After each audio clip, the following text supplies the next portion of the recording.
Hello guys, gals and non-binary pals, and welcome to Ragdoll's Queer History Lessons. In these videos I'll be spending up to and around 5 minutes talking about the key moments, movements and people that shaped the way we as LGBTQIA plus people live today. The good and the bad, because Lord knows we aren't taught this at school. Now, obviously I'm not the font of all queer knowledge, and this is only intended to give you a base knowledge for you to be able to then go on and look into things more yourselves. It's super important for LGBT plus people to know our history and for allies so that you can then understand where we come from. So let's go with lesson 1. We're going to start with probably the most well-known and most talked about moment in the queer rights movement, and that is the Stonewall riots. Now, the Stonewall riots began on the 28th of June 1969 and continued until the 3rd of July. At a time where police brutality and sexuality-based persecution of the LGBT plus community was rife, this was a very difficult time to be LGBT plus, not only in the United States, and there will be some more UK-based lessons coming. Now, a common occurrence at the time was that police officers would arrive at an LGBT plus club and not only shut it down, but they would check if everyone was adhering to their assigned sex at birth. So if you were, say, a drag artist or a transgender person dressing accordingly to your gender identity, you'd be in trouble and, in all likelihood, you'd be arrested.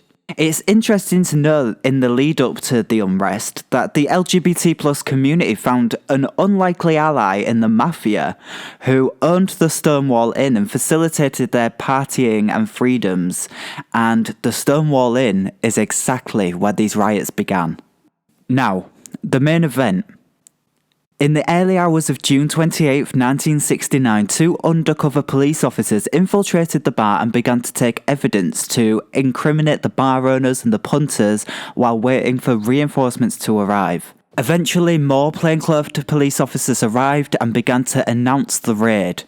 Usually they would line up all the bargoers and take those appearing to be dressing differently to their assigned sex to a bathroom to check. But that didn't happen, and things began to go very wrong, or very right, depending on your point of view. Everybody began to refuse to disclose their identity, refuse to hand over identification, refuse to go with the police to the bathroom, and refuse to comply completely. Eventually, frustrated, the police decided to just take all of the around 200 bargoers to the police station. Again, it didn't happen. The crowd began to grow and grow and grow, and before they knew it, the police was dealing with the most colourful mob they've ever encountered, and they were angry. After a few incidents of police brutality, the fighting began, and as we say here in the UK, shit hit the fan. Confronted by about 600 LGBT plus people, very angry and mistreated people, the police were completely outnumbered. Tyres were slashed, chants were chanted, and a beautiful hell broke loose.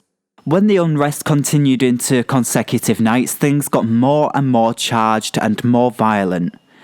Things really took a turn when, as most of us know, a brick was thrown, and this was believed to have been thrown by the hand of Marsha P. Johnson, a proud trans woman who is now immortalised as a figurehead for the LGBT plus rights movement. These riots went on and are often seen as the first real Pride event. And that is a key point that I want to make. A lot of people have a misconception that Pride festivals are, well, just that, a festival, when Pride is actually a protest. We celebrate the progress that's been made, but we acknowledge the barriers that we still face and the progress that still needs to be made. And I want to keep the quotes I use accurate, despite the outdated term, but one police officer was quoted as saying, "All I could see about who was fighting was that it was transvestites and they were fighting furiously." Which just goes to show how much queer people owe the transgender community for their activism towards queer rights. The Stonewall riots left the queer community with a new sense of empowerment and purpose. In the aftermath, one of the most notable queer rights organisations was formed, the Gay Liberation Front, which incidentally was the first ever organisation to have gay in the title and set a clear precedent for times to come with more and more queer organisations being formed. Each year since the riots, marches take place to commemorate the fight for rights, and within 2 years of the Stonewall riots, there were queer rights groups in every city in the United States, Canada, and Western Europe, including the United Kingdom. We owe a lot to the efforts of the Stonewall rioters, and thankfully, as many now know, no one died at Stonewall.